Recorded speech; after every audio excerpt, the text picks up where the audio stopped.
10 minutes from now, this woman in red will kill every single person on her bus. What happens in those 10 minutes is so disturbing that China banned the story for more than 20 years. Not for political reasons, but because the human nature it exposes is brutally real.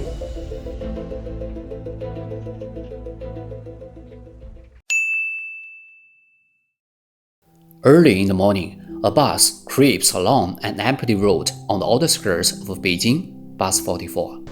A young woman is driving. Behind her, a dozen or so passengers, mostly men, sit in total silence. No chatter, no music, just the low grumble of the engine fueling the whole bus. Up ahead, a man is crouching by the roadside, waiting. He's been there long enough to get annoyed. So the moment she sees the bus, he jumps up and flags it down.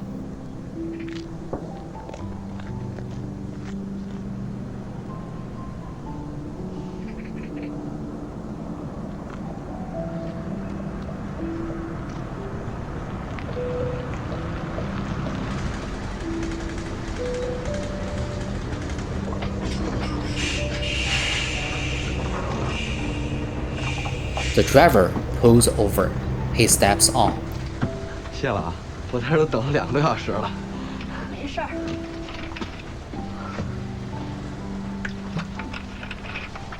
Hands her the fire and tries to make small talk, maybe because he thinks she's pretty.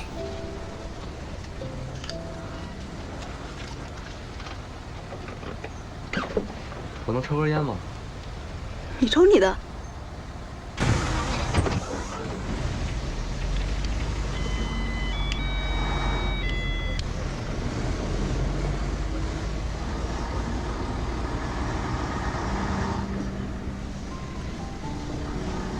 这不是你吧？减肥了吗？屁鞭包。你这车还挺新的啊。哎，找个地儿坐吧。But she's clearly not interested, so he backs off, finds a seat, and the bus rolls back onto the empty road. No one knows how long they have been driving when the two figures suddenly appeared in the middle of the road.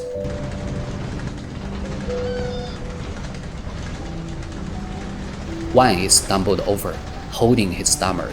The other is waving his arms like he is desperate for help. Thinking it's an emergency, the driver hits the brake and opens the door. But the moment they stepped inside, everything shifts. 哎，他怎么了？把钱都他妈掏出来，听见没有？你们家是不是都耳聋了？全都给我撸下来，听见没有？啊，快点，快点！ They are not victims, they are robbers. The guy in white shirt pulls out a knife and starts yelling for money and watches. His partner, dressed in black, moves down the aisle with an open bag, collecting cash one roll at a time. A whole bus full of grown men, and not a single one dares to move. 哎，这混蛋不给钱！谁呀？你是不是找死啊你？啊？不会，不找麻烦。哎，你还是把钱给了吧。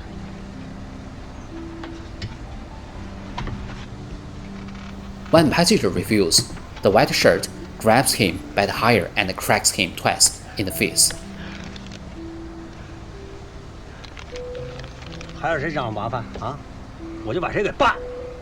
After they finish grabbing everyone's valuables, the robbers should have just left. But the guy in white shirt hesitates. He looks at the driver, looks too long, and something shifts in his face, something dark. 干嘛？干嘛？我把钱都给你了，救命！ Then, out of nowhere, he grabs her by the collar and yanked her off the bus. She fights back, but he slams a fist into her and drags her into the fuse.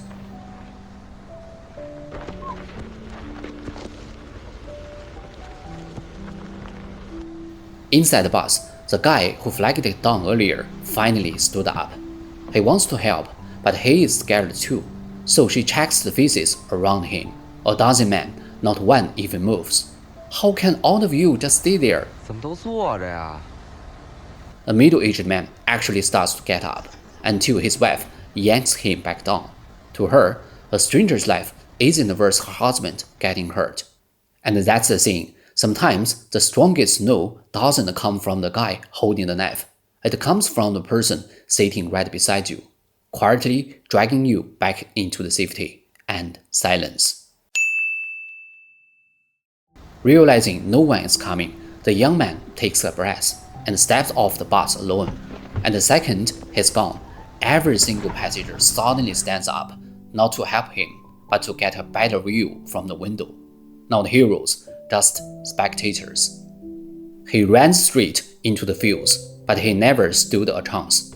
The guy in black drops him in seconds, slices his leg open, and leaves him bleeding in the dirt. Back on the bus, the passengers just stare, like they are watching a movie. On paper, the math makes no sense. Dozens of adults versus 2 men with a knife. But fear doesn't count heads. It just looks for excuse to stay seated. Psychologists have a name for this, the bystander effect. But on this bus, it doesn't feel like the theory. It feels like watching a whole group of people slowly agree to let their humanity shut off. On one side of the field, the man is curled up in the dirt, clutching his bleeding leg. On the other side, the driver is pinned to the ground, still fighting, still screaming.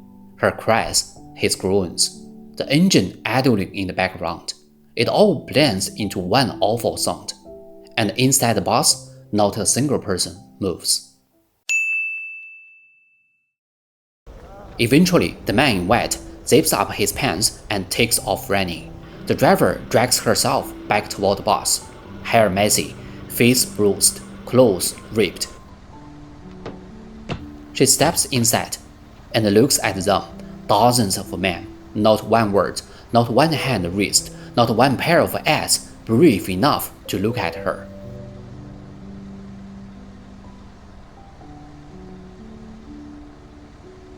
Something inside her just snaps.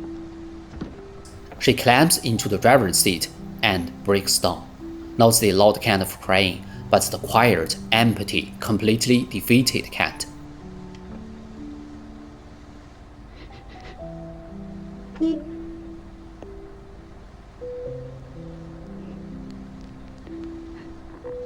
Then she sees it, a tiny plastic dog on the dashboard. Its head bobbing up and down, steady, rhythmic, almost like it's telling her, do it. And just like that, she stops crying. 你没事吧？ Outside, the injured man leans toward the bus. He tries to climb aboard, but the driver stops him. 对不起啊。下车。你给我下车。 He freezes. He is the only person who tried to help her. Why is she shutting him out? 为什么呀？我刚才可是唯一下车救你的人。 She doesn't explain. She just throws his back onto the road, closes the doors, and drives off, leaving him alone on the road. 哎！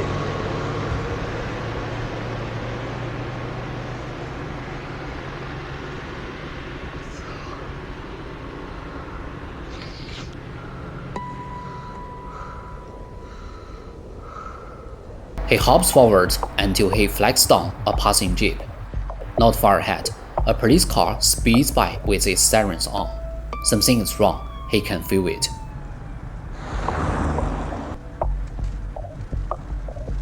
When the jeep stops, he gets out and walks toward the flashing lights. Police officers are standing around a wrecked vehicle, a familiar bus, Bus 44. 来，你们两个上去，这边上去。A 总幺 A 总幺 B 幺2架，我们看到的是44路。哎，怎么着了？ One officer said quietly, "Everyone on board is gone." 刚确认，车上所有的乘客和司机都没气儿了。He just stands there, frozen, and then, slowly, his head drops. A tiny, almost imperceptible smile pulls at the corner of his mouth. That tiny smile at the end had started more arguments than the knife, the robbery, or even the crash. Some people say he had no right to smile. The woman who saved his life had just that. Others say that smile is the only honest thing left in the whole story. A mix of relief, grief, and the horrible feeling that justice came at a price he didn't have to pay. The more you think about it, the clearer one thing becomes. The driver didn't just kill the bus full of cowards. He spared the only person who tried to help her.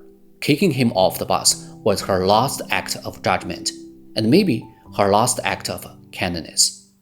为什么呀？我刚才可是唯一下车救你的人。A Hong Kong director later turned the true story into a film called Bus 44, and it went on to win multiple international awards. But even now, it's still banned in mainland China, not because of politics, not because of national secrets, but because it exposes something deeper, what ordinary people become when fear meets pure selfishness. So before we close today's story, let me ask you one question. If you were on that bus, would you have stood up? Or would you have stayed seated with everyone else? And if your honest answer scares you a little, that's exactly why this story exists. There's no judgment here, just a mirror. And sometimes, facing that mirror is the hardest part. And if you want more stories like this, you know where to find me. Hit subscribe. See you next time.